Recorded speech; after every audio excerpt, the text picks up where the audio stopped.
तपाईँ अफिस पुग्दा तपाईँको हाकिमले तपाईँको कार्यकक्षमा ताला लगाइसकेको छ।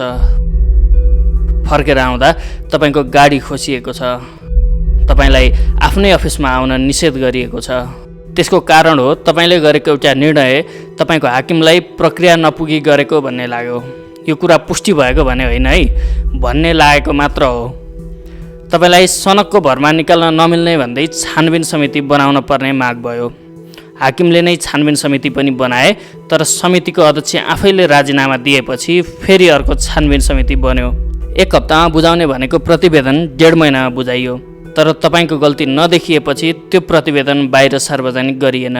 तपाईँको दोष नदेखिए पनि हाकिम अब तपाईँलाई फेरि काम गर्न दिने मुडमा छैनन्। तपाईँको ठाउँमा अर्को नयाँ मान्छे नपठाए टुकुचामा गाड्ने धम्की दिइरहेका छन्। कसैलाई पनि टुकुचामा गाड्नु राम्रो कुरा होइन, तर यदि गाड्नै परे सुरुमा कसलाई गाड्ने, हाकिमलाई कि तपाईँलाई? यो प्रसङ्गमा तपाईँ काठमाडौँ महानगरको प्रमुख प्रशासकीय अधिकृत सरोज गुरागाईँ हो भने तपाईँका हाकिम काठमाडौँ महानगरका मेयर बालेन शाह हुन्। मध्यरातमा मेयर शाहले लेखेको स्ट्याटस यति बेला धेरै चर्चामा छ।